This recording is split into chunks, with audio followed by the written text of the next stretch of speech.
2, 1. Hello, everyone, and welcome to the Join or Die podcast. I'm here with my co-host, JT. Say hello. What's poppin'? What's going on? Yeah, and so we're going to get into some awesome stories today, at least very entertaining stories we thought were pretty important. But before we get to that, go subscribe, go follow us on Instagram, follow us on TikTok, follow us on Twitter. Do all of those things. And very gingerly, tap the like button for us. Very lightly. And gingerly follow us. But anyways, okay, so let's get into this first story. We're going to be talking about Biden in relationship to Maui. I'm sure everyone has seen the news about the tragic fires that's been going on in Maui. So we're going to give our take on that. We're also going to be talking about how Trump slammed Biden on what's been going on Maui. We're going to talk about DESANTIS, as we usually do, Vivek Ramaswamy, RFK. But let's get into this first one then. So Biden slammed for silence on Maui wildfires catastrophe. So President Joe Biden had yet to offer a verbal statement Monday evening in response to the mounting death toll in the catastrophic Maui fires. The deadliest U.S. blaze in more than a century. After spreading the weekend, sunning himself on the beach near his Delaware vacation home. So basically, if you're unaware, there's been some massive wildfires on Maui, at Maui, and while this is happening, while the entire island of Maui is in flames, Joe Biden is relaxing, having a great time, probably drinking some mimosas up in his beachfront in Delaware vacation home. So right. What do we think? I don't know, man. What the hell? I mean, the whole Maui situation is just a little bit suspect, right? Mm-hmm. It's an island, and so what I'm concerned about is when you look at the pictures of who's actually affected on the island. Mm-hmm. If you don't know anything about the background of the Maui housing crisis, Maui's going through a huge housing crisis. The median home price is like $1.2 million, but the median household income is at $88,000. So they have a huge housing crisis in Maui because everybody wants to live there, but nobody can afford to live there. The properties over there. Yeah. However, with this fire coming down, every single house that's not owned by a rich person has been taken down. It's been taken down, and it's no longer there. And investors now are flocking in to buy that burnt land, where for some reason, all of the rich houses, the people who have like not $1.2 million, because that's the average home, but we're talking $10 to $15 million houses, all of those are left standing. And it's no coincidence either. Mm-hmm. Yeah. So it's been pretty wild because, here was my take on this. Obviously, everything's really tragic. And our hearts go out to those people who are homeless now. They lost their family. Right. It's a very difficult time for people in Maui right now. I mean, we've seen pictures, we've seen videos. And while all this is happening, we have the commander-in-chief just enjoying his home. But the reason why we're bringing this up is because someone did ask him, like, hey, so there's a lot happening on U.S. soil, Hawaii, and is there anything that your administration is looking into to help aid those people in Hawaii? Right. And dead silence. It was dead silence when asked about the death toll, when asked about all these things. At the time when he was asked, it was at a 96 death toll, from my understanding. But there's about like 600. I think that's what I heard, was people missing. So the death toll could be a whole lot more, but way more than the 96. Yeah. So yeah, I mean, we could only speculate. It's going to be high, once this is all said and done. And I know some of it has, some of the fire has been put out, but it's pretty tragic, man, especially to see, the commander-in-chief not doing anything at all, can't even make a comment at the very least, like, hey, we're working on it. You don't have to give us details, but like, hey, rest assured that our administration is looking into this. Right. But instead, we're having mimosas and sitting at the beach. And so which brings me to this. So Trump did make a statement about this. So Trump, and this is from Tim Kaz. Trump slams Biden for saying he has no comment on Maui's rising death toll. There is a video associated to this, so we might play it, maybe not. But it reads, former President Donald Trump has posted a video expressing his sympathy for the people of Maui and slamming President Joe Biden for saying that he has no comment on the rising death toll. And at least, so this might be an updated one. 99 casualties is what so it this says. is on the 15th. So that's 2 days. So far right now. Yeah, now it's gone up 4. Or 3 rather, 99 casualties. So that's only 25% that have been affected, or of the affected area that has been searched. So like I said, I mean, there's a lot of people missing, and we can't verify whether or not those people are safe. And unfortunately, I almost feel like the death toll might be threefold, maybe 4. You know, but yeah, let's play that video. Let's see what he has to say. Because I haven't heard his response yet. So I would like to express my sympathy and warmest regards to the people of Hawaii, and specifically all of those who have been so gravely and irreparably hurt by the tragedy of the wildfires in Maui, something the likes of which have seldom been seen anywhere at any time. The death caused by this catastrophic event will be far worse than ever expected now that houses and cars and other areas are being inspected. The sad thing is, it should never have happened. Our government was not prepared, and very importantly, the aftermath is going very poorly, with the governor of the island wanting to do nothing but blame it on global warming and other things that just happened to pop into his head. He's not wrong. When asked about it today, as he was getting into a car, perhaps coming home from the beach, where he has been spending a great deal of time, crooked Joe Biden, the most incompetent president in the history of our country, with a laugh and a smile, said he had no comment on the death and the tragedy. To say no comment is oftentimes fine, but to be smiling when you say it, especially against such a tragedy as this, is absolutely horrible and unacceptable. It is a disgraceful thing that... Like, the video's good, but I want to hear what he would do instead. Yeah. Like, it feels like we're just kind of praising Trump because Trump said something. But Biden could have easily done something about this whole Maui crisis. He has a whole vice president who's supposed to step in when he's out. Like, on a normal job, when you're out on vacation, you have somebody back you up or help you out or cover your shifts. Well, my question is, where's VP Kamala? She's supposed to step in when the president can't do his job, which he may arguably not be doing his job since like 2 years ago. But I want to know where Kamala is. And I haven't heard any statements from Kamala, and I'm only hearing no comment from Joe. And the no comment is what really makes me angry. But what makes me angry even more is that someone in his administration isn't talking about it. And it may be because of climate change. I'm a big climate change sympathizer. I do think climate change is happening. So it is cool. I can definitely understand, pun intended, it is cool.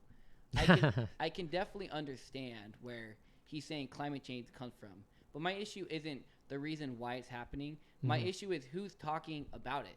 And Joe Biden is not saying anything. He literally said no comment. Trump didn't say anything in his video. He just said, hey, I'm sorry this happened to you. You have my warmest regards. Another pun. Great. And, VP Kamala, the vice president, hasn't said anything. In fact, none of the Republican field has said what they would do. And when they do come out and say something, all they're going to say is, I'll give this much money and this much, yada, yada. As if we have the money to give all these things when we really don't. And I think you meant the Democratic Party right now. Any party. Well, that's true, actually. I don't think any of the Republicans have said anything. I agree with a lot of what you're saying. But yeah, I think this is better. Like he doesn't necessarily have to say hey, this is what I'd like to do, because he's not the president. But this is good. At the very least, he's like, hey, I'm aware of the situation. Where if Biden was to, at the very least, do this, where it's like, hey, I'm aware of the situation. Our administration is on it. I was on vacation, so they just let me know. So we're handling it. At least pull it out of your ass, because at the very least, something besides no comment. Because at these times, what people want is like that faith that, hey, we're gonna pull you out. And they've done experiments with this with rats, but like the rats that have faith, I'm magnify, or sorry, I'm being really quick with this because it's a long little like a experiment. long But basically, the rats who have nothing else to live for, because they know that there's no help out there, they're going to just give up. Right. But you have rats who have faith, and I'm not saying we're rats, but this is just an experiment about faith. Like if you just give them faith that you're going to help them out, and they're struggling right there, they're going to do everything possible to stay alive because they're like, I know help is coming. I know help is on the way. I'm going to stay alive. I'm going to do everything I can to like keep my family safe, keep my community safe in whatever capacity I can. So for me, I think Trump is good in saying this. You know, he's not commander in chief. So maybe if he was commander in chief, he'd give a little bit more. But right now he's like, hey, man, like I just want to express my warmest regards and sympathy that, you know, But yeah, but on the other we have hand, you on mind. On the other hand, I'm like, yeah, so fucking what? You know, like what's the point of you making a video and just saying, man, my warmest sympathies to the people in Maui who are burnt in a fire. You know, Well, he's running a political campaign. I get that, So- but like I want to see him do something. Like, hey, I want to see him say, I call on Joe Biden to do something about it, which he didn't say. All he said was, man, Joe Biden Sucks. can't believe Joe Biden sucks. You should have said something, and that doesn't cut it for me for someone that I want to be the next president. Yeah, for sure. That's I'm why Vivek's going to be it. No, Vivek will be a good VP, but I don't For think sure. he'll be president. But Which Vivek has been doing actually what you just said. He's been calling out on his presidential colleagues, he calls them. Because Yeah. he's like, we're not competing, guys. Like, we're Right. all on the same team. we're the And same he's team. like, yeah, like, I invite all of you guys and challenge you guys, like, you know, stand with your principles, stand Right. on like the on our ideals, like with these indictments, like with Trump. He's like, yeah. come rally behind us or behind me and be on the front lines with me that this is an injustice. I know that's kind of like a segue from what we're talking about, but I agree with you to that degree in that sense of, you know, yeah, you know, you could always say more, but it's not really like, his It's not his position, job, you know, right now. but it was once his job. It's different when like a Vivek Ramaswamy or Governor DeSantis when they don't say something because they've never been a president. But Donald Trump knows what he should be saying, and instead of saying something that's adding to the conversation, all he's saying is, "Hey, I'm sorry that you went through this." Like when you're in an argument with someone and they're upset, it's the equivalent of saying, "I'm sorry that you're upset." Like, yeah, great. I know you're sorry for what upset, but how can you make me not upset? And the stories coming out of Maui are absolutely heartbreaking. There is a 65-year-old grandmother who has been living on that land for generations that investors are coming in and taking. And now that her house is burnt down, she's living with like 10 other people. And not just, the grandma or the out-of-place homeless people, which Maui already has a gigantic homeless prices because what we talked about earlier with their medium house being $1.2 million. What's really happening for this grandma is she's living with 10 other people, not including the pets, the animals, and they're all cramped in a small area. And to say no comment from anybody, no one in the whole field has added anything relevant to the conversation. And if somebody has, maybe by the time we're recording this, we're recording it on what, Tuesday night? Tuesday like night, 4 yeah, on the p.m. 15th. Yep. I would wish for that. And it just it's a whole long story, and there's tons of conspiracy theory going about it, many of which I believe. But I'm just appalled by the way this government's handling it. And I'm sitting here thinking, like, when are we going to stop letting the government handle this shit? They never do a good job with it anyway, so what's the point? You think they'd do something if it was Ukraine? No, they would do something about it if the rich people homes got burnt down instead of all the poor people's. Come on. It's not rocket science. We have a lot of prominent, famous people who have their properties that were unscathed by the... So why don't we talk about a few of those conspiracies? Because I know in the beginning of this year... at least the bigger conspiracy that I've been hearing, that it's laser weapons technology from China. Laser tech from China. Laser tech from China. And they actually, about 3 days ago, came out with an article basically having like a breakthrough in like laser technology. I don't know whether to sort of just laugh at the US in the sense of like, hey, we hear your people talking about that.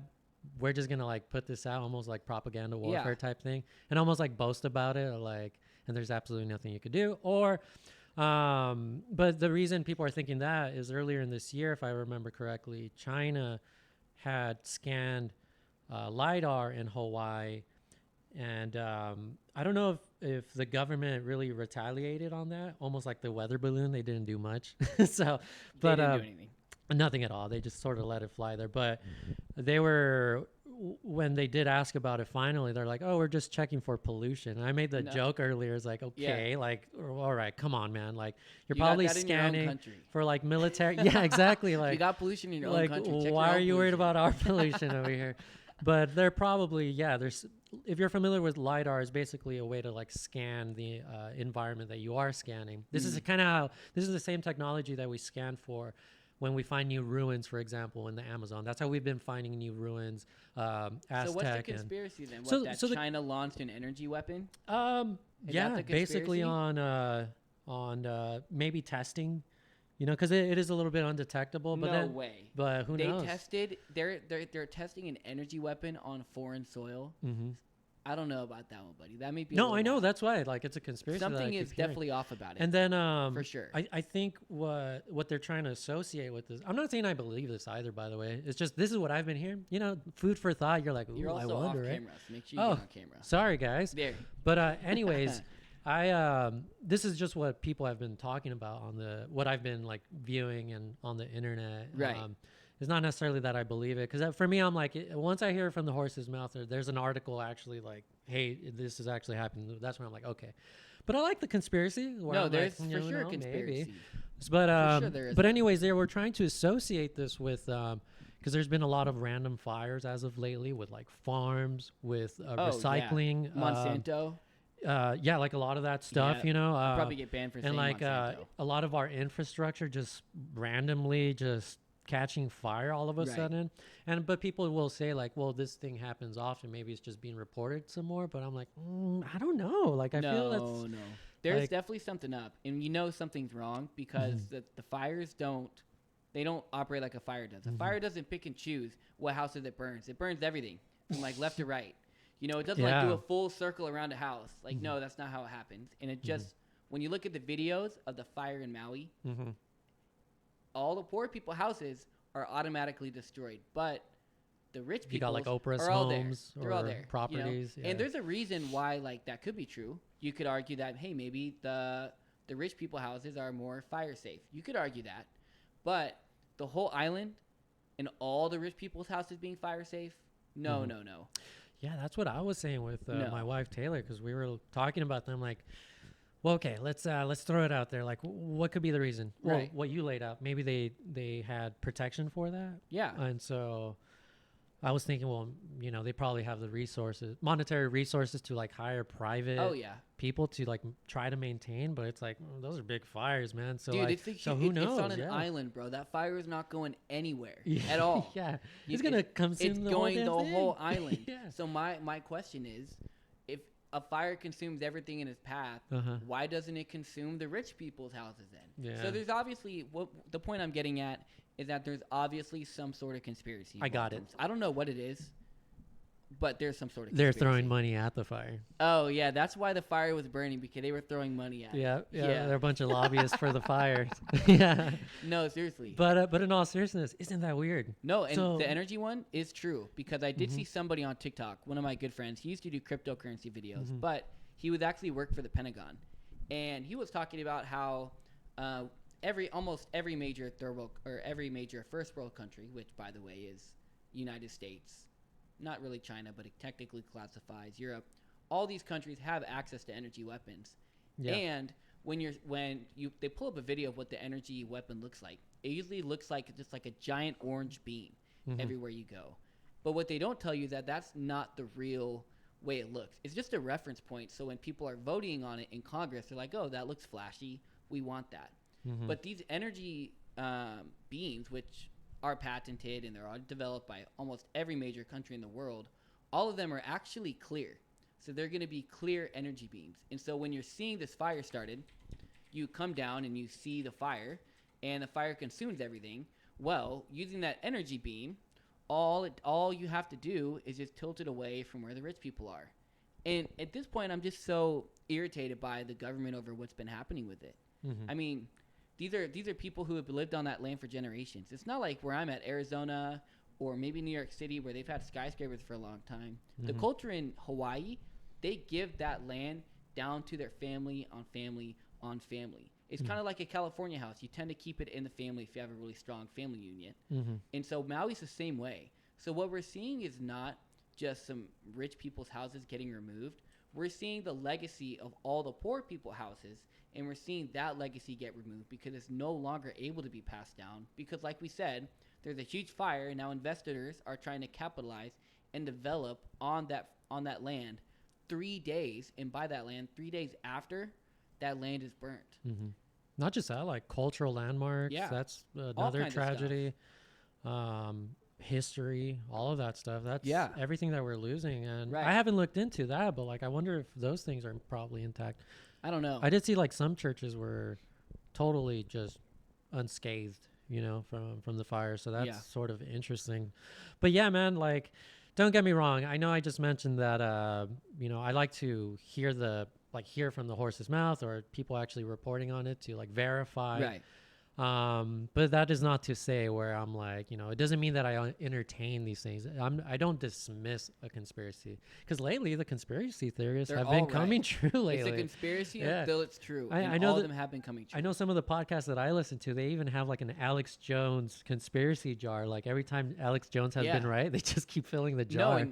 And think about it. Like Alex Jones, if you don't know, is a huge conservative commentator, and he got famous on the internet for going to the Bohemian Grove and looking up all of these people all these world leaders and influential people worshiping. What is it, like a giant goat? I think it was an owl. it was a giant owl. And what do you know? Stone owl. It comes out years later that is true. He then talks about the New World Order and how everybody in there was part of the New World Order. Well, what do you know? Everybody he caught on camera is now part of the New World Order, which is openly stated by the World Economic Forum of being called the New World Order. And so he's right. And the point is, a conspiracy theory is a theory until it's proven right. But it takes people like us to believe in the conspiracy theories. And whether or not it's an energy beam going out of Maui, I have no idea. All I know is my bullshit detector is firing off. As soon as I saw all the rich people houses get saved, something wasn't right about it. Something fishy, yeah. No. I know one of the other conspiracies were like the smart towns or the 15-minute home or 15-minute cities or 10-minute cities. I don't remember. Are you familiar with that? No. The whole tell me like about World Economic Forum, basically, they wanted to use Maui or Hawaii as one of these tester cities, where basically everything. Well, World Economic Forum, what do they want? They want us to just live in the pod, eat the bugs, They you'll want us own to make good money. nothing, That's what they want. and They want you'll money. be happy, right? Yeah. And so basically they want to like concentrate these cities where you guys don't need to be traveling. You guys don't need to have all these amenities and commodities like flight and all this. Leave that for the rich people, right? Or the people that are in control. Basically, within these 10-minute cities, within those 10 minutes, you don't need to go out anywhere. You're basically quarantined and contained to those 10-minute cities. So you'll have like a hospital, a grocery store, and all of that within those 10-minute or the radius that takes you about 10 minutes. Well, to we're like already go doing around. that, though. Exactly. So it's like, it's interesting. And even then it's like, well, I wonder why they would destroy their island if that's kind of going to be the I don't think they had a choice, conspiracy. man. I think honestly, most people are oblivious to what's the conspiracy theory, and it's just a select group of people at the top making it happen. Then they make it happen, and they propose a solution, and unfortunately, the solution is usually the one that makes the most sense given the problem. It's like, all right, well, if Maui's destroyed already, we might as well make it into something new. I could totally see that way of logic going around. But we could talk about Maui all day. for literally all day. I feel like we have a lot to say. Yeah, on what's that. our next story? 'Cause I So don't let's wanna get hung into up this on it. next story then. So I know I've been talking about it a little bit more, but Oh, something yeah. recently happened. So this was August 10th. So this is about 10 days or 5 days ago, rather. So from Timcast, Anna Kasparian praises Ben Shapiro for being respectful over disagreements. Shapiro never once called me retarded or a bitch over disagreements. Co-host of Young Turks, Anna Kasparian, praised Daily Wire host Ben Shapiro during a recent broadcast. That was a full stop now. During a recent broadcast of the Young Turks, Kasparian referred to YouTuber and Twitch streamer Ian, I am not going to pronounce his last name, Vosh, as trash, also known as Vosh, as trash and garbage over previous remarks about transgender identifying people. So why is this why did I want to talk about this? I asked the same thing. It kind of just keeps When you brought it over. substantiating a lot of what we've been talking about in these last episodes. There's a cultural movement right now where it's fragmented for sure, but we keep seeing people, prominent people, going to a different side, no longer the side that they used to associate. So I'm referring to life or left and right, right? Democrat versus Republican. And so we've been talking about how that congresswoman or House of Representative, I can't remember, but She was in the lady House. from Georgia The black woman moved from to, Georgia who moved from Democrat and she to was getting all Republican. those like death threats. They were calling her like terrible euphemisms and all these sorts of things, and we're seeing it right here. And this is funny because they're supposed to be the compassionate side. They're supposed to be the side of like peace and equal rights and all this Right. stuff. They're asking for unicorns, although I'm sure you could probably identify as one according to them. But anyway, so the reason why this is important, we keep seeing culture move on this side, right? They're Move moving to the right. They're moving to the right. Not that like, is the right guilty of a lot of stuff? Yeah, they are. And personally, I don't really like a lot of Republicans, to be honest. Like a lot of them, or politicians rather. The political right, like a lot of them, they're rhinos, they're garbage up in Congress. A lot of them are terrible senators. They're not doing much. And our current House Speaker, which I'm forgetting his name, McCarthy, he says a lot of great things, but he doesn't really do much still. Like he's saying all the right things, but it's almost like, yeah, now it like the last thing they were talking about, if I remember correctly, is like, yeah, there's enough evidence now to think about indicting Biden. It's like, dude, are you going to do something or not? Like you're saying good things. I mean, but like, yeah, but also you know what like, I mean? well, yeah, the story itself though, it's really only shocking because Anna used to be so Mm-hmm. pro left side that now she's getting treated by the left. She's like, man, they kind of suck. And Eddie and I say this every week. Like, if you can't have a conversation with someone, then there's no point in having a conversation. Exactly. Ben Shapiro does a really good job in his podcast of talking with people who don't agree with him. He's talked with people who are Satanists. He's talked to people on the Young Turks who repeatedly slander Ben Shapiro all of the time. And honestly, the real only reason why this story is here is because it's another showcase of why the left is really going to turn to the right, and how for a long time our institutions have all been left-centered. Our schools have been Democratic. Our college has been Democratic. Government's been pretty left. So now you're seeing the culture shift from a left government to a right valued government. And everybody and their mother switching sides from the left to right. Yeah. Everybody. I mean, even my family, who were like big Democrats, I'm starting to see them now whenever we get together. And I never engage in politics, or am I the first one to engage in them? But lately, they've been very into politics and keeping an eye out. And they're starting to finally see what the crazy, because not all Democrats are bad, like, or at least the people that I know. Like, I know they mean well, they mean all, They're all bad. all that stuff. I agree. But They're all bad, buddy. but I'm starting to see that shift even within my own family. And so, and not just that, even like a lot of my coworkers who originally were on the left side of things, on the left side of politics. So we're seeing this cultural shift with prominent people and just people, the people who you're interacting with day to day.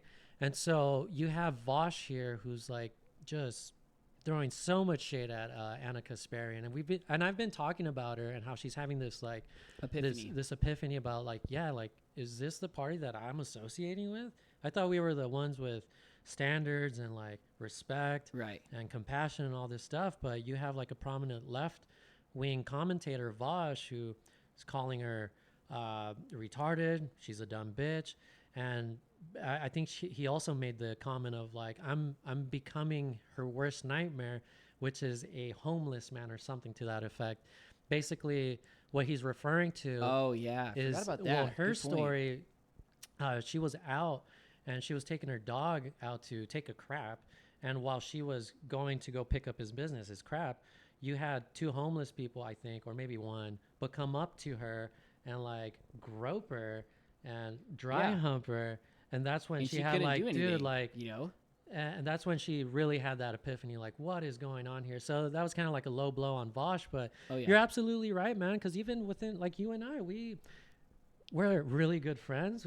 I feel like we keep becoming like really good friends the more we keep doing this. Like, we're starting Right. to learn more about each other, the things we didn't previously know, where we see things, but never have we ever had like a like where we got like disrespectful or anything. Like, No, we're no. on the side that we're willing to have a conversation. We're willing to see each other's points of view, and just how like the Daily Wire. I mean, Michael Knowles has been having some Just figures. great episodes, man. Yeah, the Daily Wire is killing it Oh, right yeah. now. I don't personally watch a lot of these guys. I do watch Michael Knowles on occasion. I watch Matt Walsh. Matt Walsh. Yeah. I used to watch a little bit of Ben Shapiro, but more recently, if you guys haven't noticed, I watched a little bit of Timcast, or a whole lot more of Oh, Timcast. every article he sends is a Timcast article. Yeah, but which is great because I follow him for the news, and he has a news organization, so it's like great. This is better for me. So, but anyways, man, we're seeing this huge trend. I just keep seeing it, and that's why I thought it was really important to talk about, because maybe you guys are experiencing it too. If you guys are feeling like you guys are the ones who are willing to have those conversations, it's because you probably are, and the people around you, they're unwilling to have that. But maybe plant the seeds, just as Anna Kasparian, who was like on one of the radical left, Very, very radical. prominent show, those seeds were planted, and now she's coming around. She's willing to engage on the other side. Not to say that she'll go right or anything, but she's starting to finally have that veil where, like, what are we doing here, guys? So No, I said very it in the important last story. episode, man. I said it in the last episode. The country is going to is going to be physically liberal, and it's going to be socially conservative. I just know it. I don't know how the policies themselves are inherently contradictory, but that's the way it's moving. And I look at the world and I see it. And unfortunately, we see Anna, who, has never once backed down from her physical issues like taxes or stuff like that. But now her social issues are into question due to her experiences that she's having. So now she's becoming more conservative on social issues. And if a big figurehead is doing it, then the people who don't have a big following are most certainly doing it as well. Yeah, I mean, I think last week we had a news article. I can't remember who, but it was one of the left-wing publications, basically saying, and they're starting to realize this. They're like, what if we were the ones that were bad and we had it wrong the entire time? Yeah, And it's they're like, coming to yeah, grips, man. you think? Like, You just that's give what them we've been saying. time. Yeah, Give it time. we'll give them some time, but Yeah. well, let's get into this next story, man. What's the next one? So This one was so funny. DeSantis mocked and gets trolled at the Iowa State Fair. yeah. Now they were they were shouting tons of slanders towards Ron. Not slanders like, "Hey Ron, you're so fat," or "Hey, you have a big nose." They were saying stuff like, and if you're looking on the screen here on the podcast, which by the way, hit the follow button. There's literally somebody bought a banner that goes in the sky and says, "Be likable, Ron," and they're all shouting, "We love Trump." And the reason why we picked this article is because it's showcasing a lot about what's happening in this Republican nomination. It's unlike any other nomination we've seen since 1880. And Governor Ron, in any other election, would be by far the front-runner candidate. Even if Donald Trump had never ran for office, Ron would be the front-running candidate. But because he's overshadowed by Donald Trump, and Ron, doesn't really perform well on the campaign trail, he's at the bottom tier. He used to be second. Now he's openly admitting being a bottom-tier candidate and just falling more and more in the polls. Yeah, it's crazy. But yeah, for our listeners who can't view this and see what I have up on the screen, yeah, someone privately purchased a sign that is being waved by a airplane. So someone bought a banner and like flew it over what was rally. the Iowa State Fair. And during his time when he was had his moment to say a few words to the crowd, and while they were chanting like Trump, Trump, right? You also have this banner saying "Be likable, Ron," and it's absolutely true, man. Like, He's just not exciting, man. It's he's just boring. it's sad to see. Yeah, I mean, we talked about it boring. like when he announced his presidential campaign, how boring it was. And even Yeah. like his slogan, like, oh man, like, Yeah. hey, well, the slogan would have been good, but like, it was his voice, man. Like, you're putting people to sleep. Yeah. People, Yeah. Republican voters now just do not want a politician. Democrat voters love a politician. Mhm. That's why they elected Joe Biden. Yeah. But Republican voters do not want a politician No. because over the past 10, 20 years, ever since George Bush, Not good. the people they have elected have just repeatedly let them down policy-wise. Mhm. And so, and I get it too, they're saying, hey, the politicians that we are voting for aren't cutting it. Maybe we don't elect someone who's a politician. Mhm. And I think what they're doing is they're acting on the underlying modern day belief of the conservative party, which is, or they're acting on the underlying beliefs of the Democratic Party, which is the rich people suck and the people with connections suck, which is a belief that I hold as well. And so they're combating that not by policy, which is what Democratic voters want. Instead, they're electing people in big offices who are not politically centered or politically experienced at all. Mm-hmm. Yeah, absolutely. And I mean, to be honest, that's why people love Trump. He wasn't a politician, and it's Yeah. kind of funny to think that like he was a Democrat for the entirety of his life almost, and then I mean, he saw a lot of the stuff that was going on, and again, for the same reason, people are shifting to the right because like the Democrats and the left have been going insane, and like where do you start? Like, man, They suck. yeah, so I I mean, say it every start- podcast, man. They they're- suck. They really do. But while we're on the topic of we don't want no more politicians, we want different. We want a here we go. different Ramaswamy. I know he's gonna a drop a different Ramaswamy quote. type of or man something. to occupy the Oval Office, and that is exactly right because I love my man Vivek Oh. Ramaswamy.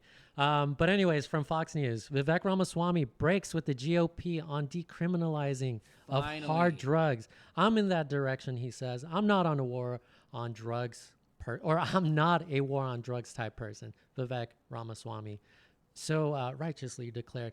There should be a reason why the Dems could be like, okay, well, at least this guy's like reasonable, right? Where, I mean, we talked about how there was a poll where when the Hunter Biden laptop was set in stone, like, hey, this did actually and for sure happen. They took the poll where they reached out to Democrats like, hey, had you known this information, would your voting pattern would have been different for the 2020 election? And about 16, 17 individuals said yes, right? But anyways, I feel like the left, considering they're insane, they want to do their drugs, and they're probably on drugs. But now, look, it's decriminalized. Now you could do your insane drugs, Hunter Biden. What's wrong with that? Though? I love it. Are you for the policy or not for the policy? Yeah. Because Dude, you made it seem now you're not for the policy. No, I am. I'm saying like the Dems, this is something that even the Dems, those ones that weren't going for Trump before Hunter laptop story, the ones that found out, hey, that's actually real, and that would have swayed them to actually vote Republican.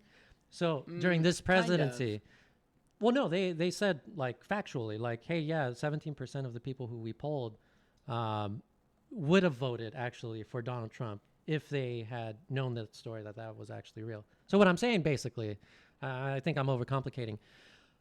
Those 17 people, or the people who are a little bit more reasonable, this is, I feel like, a policy that I think anyone This is could awesome. get behind. Give me you know? free mushrooms. I will take that This all is a day. reason. Yeah. Like, for me, I'm very libertarian on drugs. I'm very libertarian. Like, whatever you want to do to your consciousness, to your body, I don't give a fuck. As long as you don't hurt me, you don't hurt children. Yeah. Like, Oh, I definitely care. whatever, right? But in the sense of like, you know, if you want to go do that, you want to do your drugs, you want to do that, like, that's up to you, man. Like, you have your own autonomy. You are a sovereign individual. So for me, insofar as drugs go, not for me, but if you want to do them, go for it. I don't care. know. I feel like the libertarian position on this isn't the best position on it. Mhm. Like I don't think everybody should be having access to hard drugs. But should it be decriminalized? Yeah. It didn't say it would be legalized. It Well- said it would be decriminalized. And which is the right policy because legalized means it's readily accessible anywhere. Decriminalized means if you get caught with it, you're not in big trouble. And I love that policy. But I don't think the policy of the libertarian policy where like, hey, you know, you can do your drugs, just, you know, don't interfere with my life. Yeah. I don't think it has any right to stand on in regards to a drug case because it inherently affects other people. We see it in San Francisco with needles. We see it with the homeless crisis.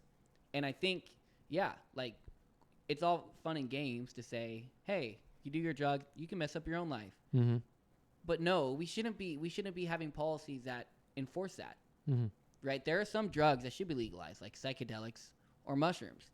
But there are also other policies that democratic states have done regarding drugs that make the decriminalization and legalization of hard drugs really appalling, right? They legalize the needles to give people fresh needles to come in. That's just one example. And there are many of these. But to put it short, the libertarian issue where they say everybody should have drugs, who cares what they do? It's not going to harm me anyway. I don't think that's the right policy in the slightest. And I actually vehemently disagree with the moral reasoning behind it. Mm-hmm. That's a lot of big words. I like big words. You got a plethora of them. No. Yeah. I understand what you're saying, and that's very nuanced. I mean it more like, hey, man, like you want to do that? Safe environment. You're making the people around you safe. People are for it. Like, all right, go for it. Because for me, But you can't. if you have a society, because like for me, I don't think you tackle the drug issue directly. I think it's something peripheral. Like I would agree. You fix other issues like It's a byproduct. like lifting people out of poverty, having more energy resources, things of that sort, and then all these things start to correct themselves. Right. Almost like the like third world countries who aren't developing. It's like, okay, they don't care about the environment. If we're going to be like environmentalists, they don't care about their environment because they're poor. What they're looking for is survival. So they're going to be engaging in criminal activity, stealing, doing all this stuff just so they could survive. But if you, for example, you give them a free market capitalism as an example, like they're able to lift themselves out of their poverty. They have resources. They have all these things. You give them their resources, and nutrition is actually one big one too, because nutrition is tied with like IQ and all of that. You have nutrition at a very early age. You're going to start developing smart people. The more smart people you have, you're going to have people who are innovating and creating all these issues, and they're actually going to lift themselves out of poverty because they don't have the time and nuance to think like, oh, well, I'm just like destroying my environment. It's like, no, I just got to survive. I mean, yeah, it's a byproduct. So that's more or less of what I mean, I suppose. It's like, well, then you wouldn't be for the decriminalization then. Decriminalizing? Yeah, you wouldn't be for the legalization or the decriminalizing then. How so? Because then you would say, well, until we lift people out of poverty, then decriminalizing hard drugs isn't effective. Right. So what I'm saying is, so then you wouldn't have the libertarian policy on it. Then you would have a stricter policy on it, which says, no, you shouldn't be doing drugs in the first place. No. That's not what I'm saying at all, actually. What I'm saying is, like, if you want to tackle the issue of, like, for example, we talked about psychedelics and all that. There, you could go beyond the spectrum of, like, what is responsible for psychedelics, for sure. What I'm saying is, if you have a society who's got their shit together, and on occasion, just like how we do, we have like our coffee or we have a drink on occasion, but we're responsible people, right? We're healthy.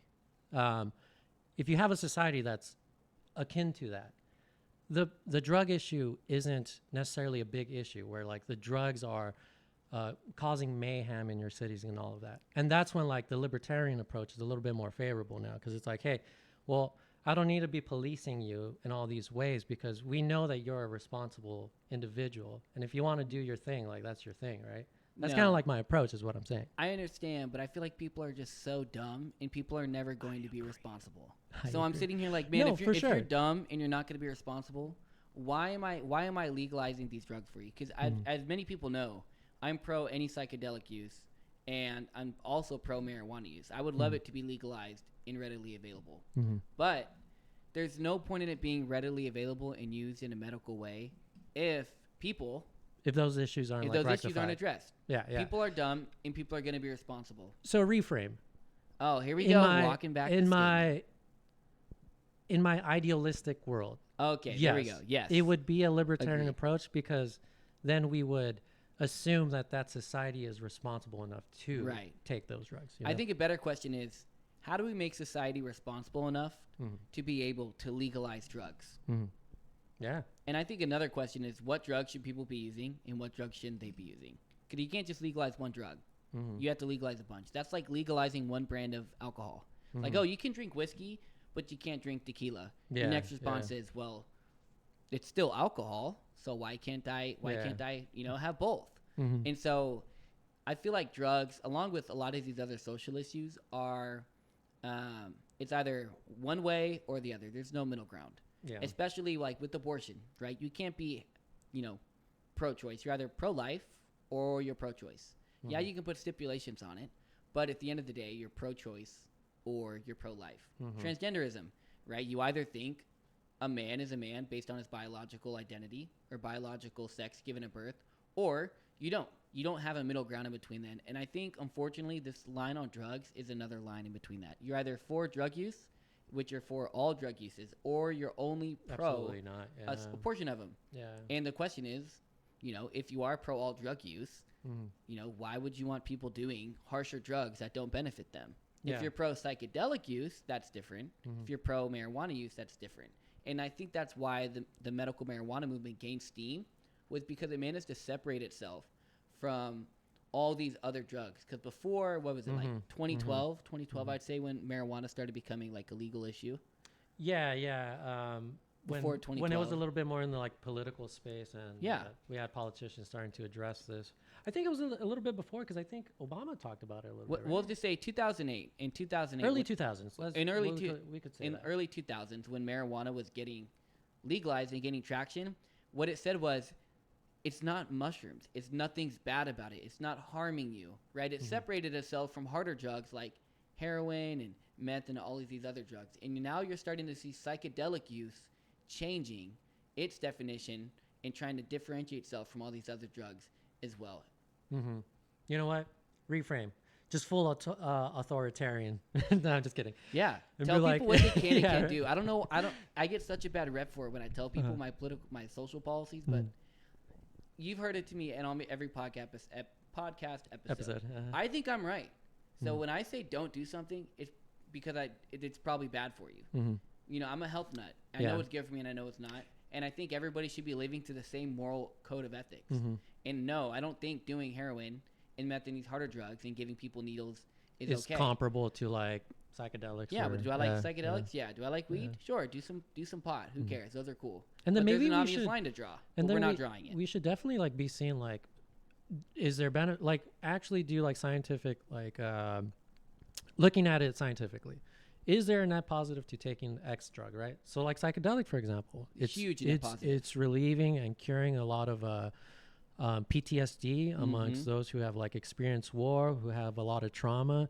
I think by like almost 80 or 90%, if I remember correctly. So don't quote me, guys, but like I think we're I know it's somewhere around there. It's flirting around those numbers. That's huge. That's really big, especially people who have a lot of social issues, have a lot of trauma that are inhibiting them because of trauma. That's a big thing. Not just that, psychedelics are very much mind expanding. There's no negative besides like while you take them, you just want to puke a little bit.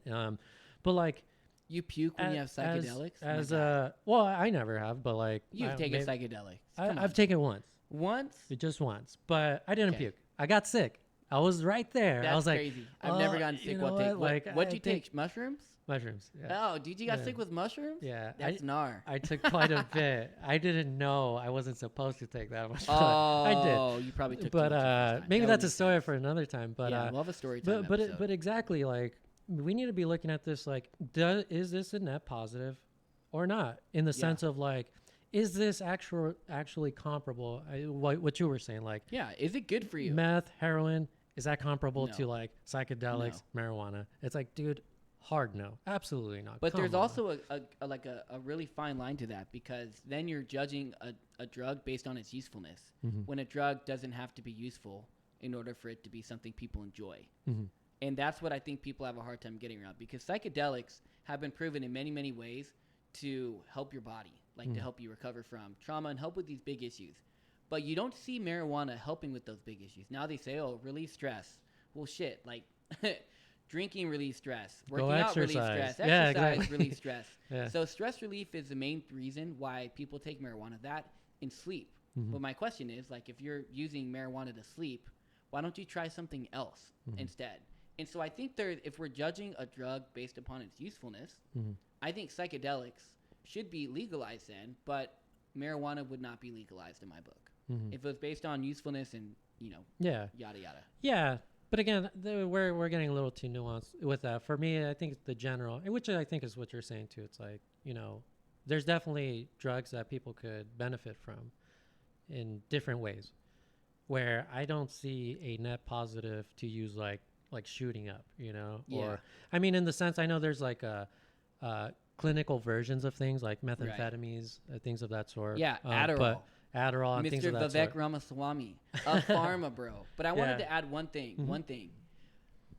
One of the biggest failures of marijuana policy today, because I did a lot of research at this. I actually worked for a Democratic candidate here in Arizona, a gubernatorial candidate, and we talked about it.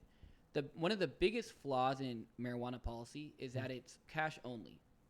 And the reason why is because now that the cartels were used to illegal, trafficking across the border of drugs, now they realize that it's a completely cash operation. So they're coming in, and most of the dispensaries, are actually run by the cartels because it's all cash anyways. All they do is they have a legal storefront. They don't have to hide their business anymore. And so if you really wanted to change marijuana policy, the first thing you would do is require a credit card or something to trace it, because cash isn't traceable, but a credit card is. Yeah. Yeah. Mm-hmm. Interesting. Yeah. I didn't know That's that. it. Yeah. I can talk about that in another episode. I can go Yeah, all yeah, day no, about for marijuana sure. policy. I love drugs. But policies. anyways, I feel like we started talking about like all. Oh no, we're still on topic. We're still on it. Yeah, but Vivek Ramaswamy has been having like a lot of great ideas, and I know we preface with like, here's a man that is not a politician. He's a businessman who's been challenging a lot of the, like, for example, Status Vanguard, BlackRock, with his company Strive, challenging all of that. He was a pharma bro. He still is. Coming in. No, not anymore. He actually stepped down from CEO. No, he's shares. He's a farmer bro for life, buddy. Yeah, but I will say, because he is vindicated, because a lot of people have been asking, like, dude, I mean, we just had this whole thing with like Pfizer and like the pharmaceutical company, but this was a actual, what would you say? A pharmaceutical company that he started to cure a disease. I don't remember the name of the disease. Yeah, but that's I know we've talked about this often. No, this is different. Just one disease. But no, several actually. Several. So basically, his All right, company, tell what me he the was secret. doing is a lot of the pharmaceuticals that were having issues with like economics that couldn't be developed and specialized things. He was looking at those and he was trying to see which one he could like save, basically, from my understanding. And so there was a very special one, or sorry, there was a very rare one with infants at the age of 3. So he's saving rare drugs. He's taking pharmaceuticals that were impacted by like, whether it was difficult to develop, economic issues, so like not a lot of funding, that kind of stuff. But he brought those on. He basically assessed a pool of all of these things. But what he did is develop a pharmaceutical that basically cured that specific disease. I can't remember it, but infants get this, and that was the reason a lot of infants were dying, or a minority of infants were dying. So we cured that, or he cured that. And then there's a chronic stomach disease. He cured that. And so there's a lot of things that he's talked about. I mean, yeah. He's vindicated a lot of stuff. He was associated with a lot of things. And I share a lot of skepticism when it comes to all of that stuff. But I heard the man speak. I invite everyone to hear the man speak, and all of those issues that would potentially have maybe like red flags. He's addressed them. That's why I'm like, you know what? All right, cool. Like, yeah, but just because he's been an open book. But there's other people who are at the same status as him who have handled pharmaceutical drugs better. Like Mark Cuban in his Cost Plus program is actually benefiting people. Like, yes, Vivek Ramaswamy is emphasizing people who have these really, really expensive drugs. I get it. But most Americans are out of touch with that. Most drugs are still super expensive. And so I think, Mark Cuban's program on Cost Plus is a much better alternative to whatever Vivek's doing. And it's I was on the train for Vivek Ramaswamy until I heard he was a farmer bro, and to me that was an incredibly red flag. Have you heard him speak on it though? Yep. As soon as he I don't believe that, because I feel like you would change your mind. No. As soon as he talked about any form of pharmaceuticals and profiting off of it, I was against it. When I was younger, I took Adderall. I also took Accutane.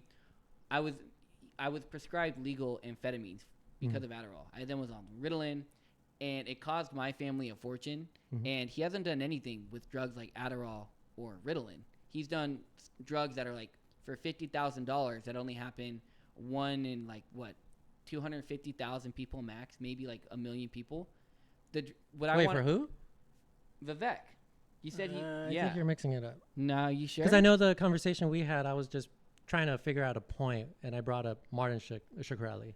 Oh. No, this is totally different. Is he helping with He's actual cost helping of, people. No, not people. The majority of people. Yeah.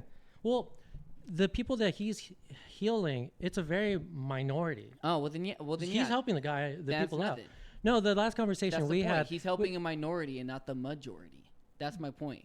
No, because not the majority has those diseases. So I he's know. helping those people. I don't care about the small number of people who have diseases. I care about the diseases that everybody has. But why would you help? Like, for example, if diabetes. The answers are already there. Like, why is he going to develop something that people already have the answers to? He should be. It's like me competing with, I don't know, like say I'm in a band and the Beatles, and I'm going to do something very akin to the Beatles. Like my direct competition, like I want the same genre and all that stuff.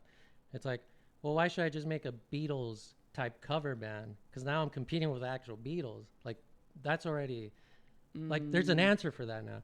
So instead, the people who are suffering from all these things, like, well, let's help those people out. I think those are, because there's no one else doing it. So like, let's go do that. There's two That's examples I can think of that affect the majority of people and are also relatively serious. The first one's diabetes, and Vivek's done nothing when he was a pharma bro, which he still is, to bring down the cost of insulin. You need that to survive, yet because you need it to survive, Isn't there already there is pharmaceuticals, but they raise the prices of it because they know that people need it. Secondly is, I've talked about it just a little bit ago, but Adderall and Ritalin, these are dangerous drugs. We're giving 16-year-olds and my wife was taking, by the way. amphetamines. So we get it. Yep. So we all get it, but then we bring someone in the office who does this. And to me, as a person whose mother took like 15 to 16 different pills during the height of her surgeries, and it was all just different medications, I don't trust anything a pharma bro says.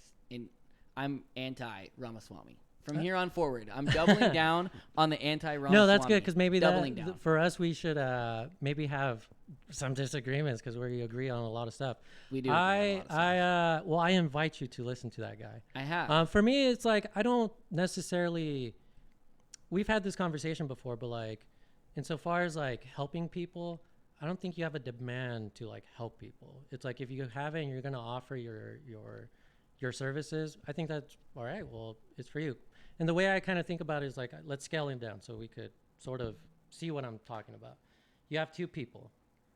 One of them just doing his thing, right? Or maybe just the what would you say? The genetic lottery basically gave him like a disease or something. Right. And person number two, he's pursuing medicine, becomes a pharmacist, blah, blah, blah, invents some sort of thing. I think this is the left side position where like healthcare, right? That healthcare is a right, where for me, it's like, no, I don't think it's a right, because like you're forcing people to like give you their services. So the way I'm trying to explain it, just so we could understand, like you have two people, one has a disease, one doesn't. Now the nuances of the disease, whether he got it like from birth or not, or what typically people are getting diseases like, you know, malnutrition, they're eating poorly, they don't exercise, they're doing absolutely nothing. They just indulge, right? But yeah, you're going to demand someone to give you that panacea so you can like rectify your faults. Or if it was a genetic thing that like started at the beginning. He should be given the drugs. But you would be then coercing someone and forcing someone to like help them out. And that's where I'm like, no, you can't force people to do things. That's my position. No, I think you 100% should be forcing people to do things, especially someone in his capacity. If he's president of the United States, yeah, I want to see him help somebody. I don't want to see him raise up the prices of drugs. But he's not a pharmacist anymore. That's the thing. He's not anymore, but he once was. And he profited off of it while he was. Well, he should get a profit. That's his incentive. No, for, like, he shouldn't make a profit off of the illness of other people. So he should be poor, but also make... I didn't say he should be poor. So what's wrong with the profit? The profit is how much profit he's making. He's making Have you looked at his numbers? The last time I looked, it was like I think a couple weeks ago, but I don't remember the number offhand. Because personally for me, because Isn't he a billionaire? Yeah, but that's Oh, because okay. Well, he's what an was- author, like $1 million seller or like big seller. Like so he made what? Maybe he's, 10 he's million made a off lot of of a book? capital for a lot of things, not just that one thing.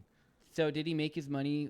You know, In several drugs? areas, he's made a part of his money through the pharmaceutical. how much of a and part his, though? I don't know, Because to be honest. everywhere I I don't know go, exactly, but I know And he's, everybody's catching on to it, is Uh-huh. saying the same thing about him in the pharmacy. I They're don't saying agree it's a because huge just issue. yesterday Jack Pozobic was talking about this and he gave him those questions. He's like, "Hey, so pharma bro, tell me about it." And he keeps saying the same thing. I mean, there's a bunch of videos like vindicating this guy, and not just that, he's been very like open about it because he was mentioned by like, I'll give you an example, another red flag, just so you know about it. He was mentioned, or they were giving him scrutiny because of well, this is the way they framed it, the media. Vivek takes money from Soros, making it seem Yeah, like. I didn't really care about that, but I saw But that this story. is what I'm saying. Yeah. It's like, He cleared that one up very well. yeah, and so the pharmacy No, thing. no, no, That's why I'm I like, don't think he what? cleared it up enough. But or maybe not. Maybe he needs to be a little bit more.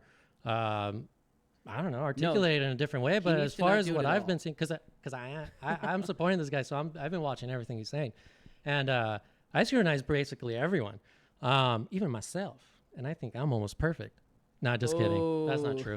But anyways, no, there's so much faults with me, man. But anyways, so like the Soros thing, for example, and he was like, actually, no, kind of like the Bill Gates, Yeah.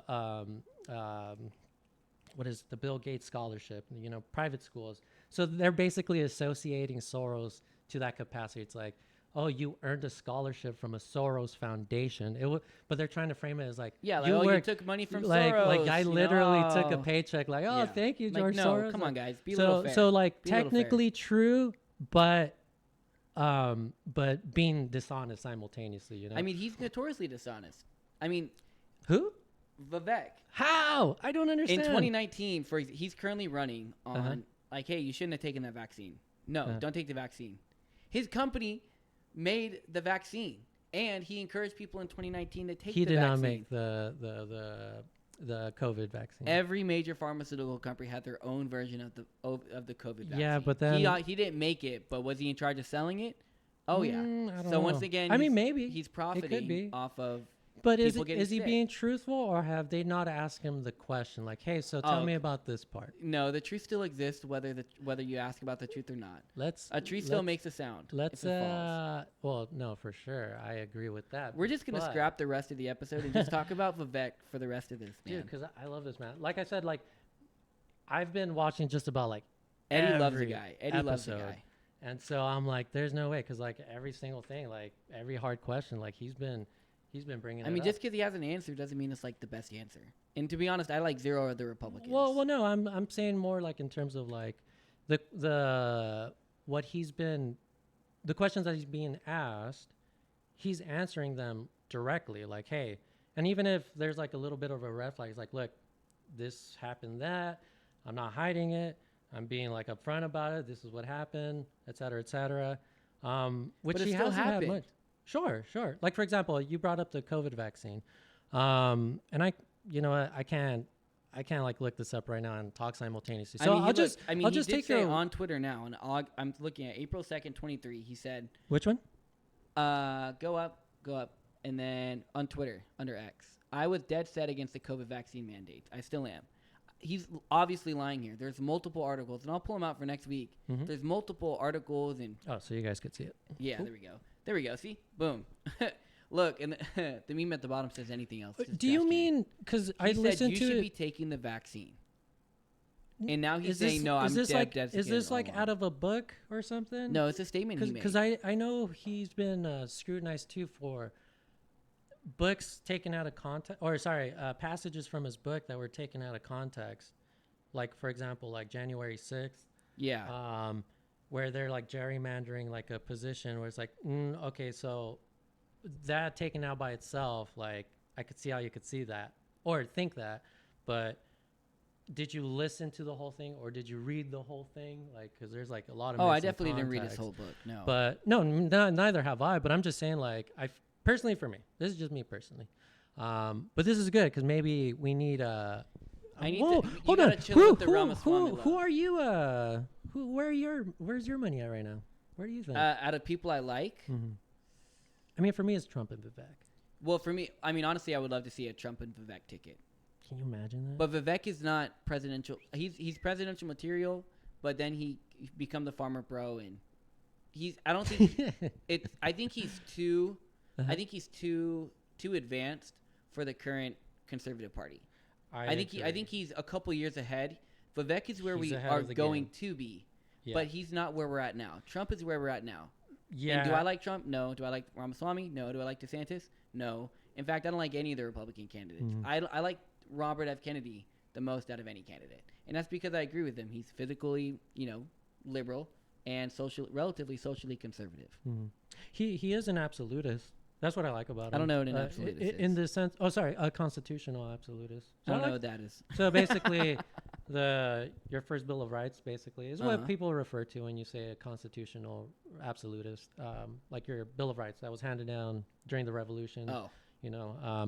10 years after the signing of the independence or Declaration of Independence, where he's talked about I'm not going to take away your guns. I'm an absolutist on the the amendments. Like I'm not going to change any of that. That's the law of the land. I'm not going to touch that. That was the consensus with the people within the land. Like you guys like that. In a sane I like world. That. I like that about him. Yeah. Like a perfect, more sane world where we're not just tainted by all the negative agenda. We would be having a Robert F. Kennedy versus Vivek Ramaswamy or Governor DeSantis ticket. Yeah. I know that's what the election would be like, but because we live in such a crazy world where Joe Biden and a former president are now going to go head to head, most likely, it's painfully obvious. Yeah. And actually, there's one article I did want to touch because I know we went way over time today. But yeah, that article, or that article where we talk a lot about the Hunter Biden conspiracies and we talk a lot about Trump and his indictments, the two are explicitly related. There's a Twitter post that we're gonna pull up here that tracks these things. I've been talking about it for a while, but every time there's something against Hunter Biden, right underneath it is something against Trump. Look, 317, Hunter Biden admits the laptop.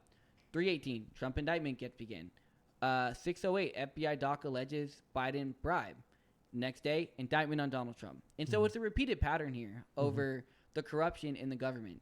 And so the main difference between what happened in 1880 to 1888 and what's happening in this current election is not the fact that a former incumbent and an incumbent president are going at each other for the next presidency. But it's that the former president is trying to or the current president is trying to prevent the former president from running against him, and that's unprecedented behavior, and it really sucks. I think it's the preface or prelude to civil war or something. Oh, we're definitely gonna have a civil war, and I'm gonna lead it. I'm gonna lead the shit out of that, dude. I'm following you. Yeah, down with the rich. Right on, man. Literally. Yeah, unfortunately, we couldn't really get into the story, but I mean, you guys are probably seeing it all over the place. That's the big news right now, where the current indictment. Oh my gosh, the mistake they made. They had published the charges before he got to be in front of the grand jury. So everything's basically pre-scripted, but they made the mistake. Someone might have made the mistake. But here's a conspiracy. Someone within that, you think it was a mistake, or they published it on purpose, someone within, working with them. Do you think it was the Trump campaign doing it, or do you think it was the Biden campaign? No, the Biden. You think it was DOJ, the Biden campaign? Basically, they have a rogue person within it. Because how do you make that mistake where you publish? It's all scripted, buddy. There ain't no mistakes in that White House. Yeah, well, if there was, we get a lot more mistakes. Scripted in the sense of they had the charges already lined up. They already had the years and all that stuff. Scripted in that sense, but scripted to the point where they accidentally published it and showed the world hey, just kidding. This is one big artifice. The whole indictment thing. We had it all planned up. He was going to be indicted and convicted and had his charges ready and all of that stuff. Even before he actually went through the process of law, standing in front of a jury, having his due, you're not supposed to do that shit. Having his trial and all of that, it's gnarly. That's why I'm did someone go rogue for a moment? Guys, this isn't right. and just published No, it? no, but no. but maybe not. I don't They know. published it because they know they couldn't do anything against it. Yeah. That's why. Because Yeah, they it know could it be wasn't that going to too. go anywhere. So like, oh, well, this is what he was going to be charged with. Mhm. And then you'll hear it in what, Like in quotations. like 4 or 5 months when Trump gets the Republican nomination and say, Yeah. you know, you don't recall, we even got the leaked documents. Mm-hmm. But like, hey, the person running against Trump was the one who leaked the documents Yeah. and was the one who ordered it in the first place. So can it really all be that trustworthy? Yeah. The world may never know. Yeah, because Reuters was the one who brought that. Yeah, and they're Or pretty trustworthy. Yeah, yeah, they Reuters are. is super trustworthy too. So I was surprised when that got brought up. Yeah. So I'm wondering. Yeah, every time there's some sort of big news with the current administration or his crackhead son, there's an indictment, and then. Oh, there was a point I had. Oh, what was my point? But basically, they keep doing this. Oh, this is what I was going to say. Sorry. That are they trying to just drain him of his resources? They're trying to like keep him away from like the campaign trail, which I don't necessarily there's something think deeper going on. That's always what it is. Well, for sure. When they say look left, it means you really should look right. You should look because of that something. direction. And I'm just waiting to figure out what kind of bullshit it was this time. Yeah, for sure. There's always some bullshit. I And I'll mean- tell you what the bullshit was. And there is a plethora of bullshit with the Bidens. That is for and sure. Vivek.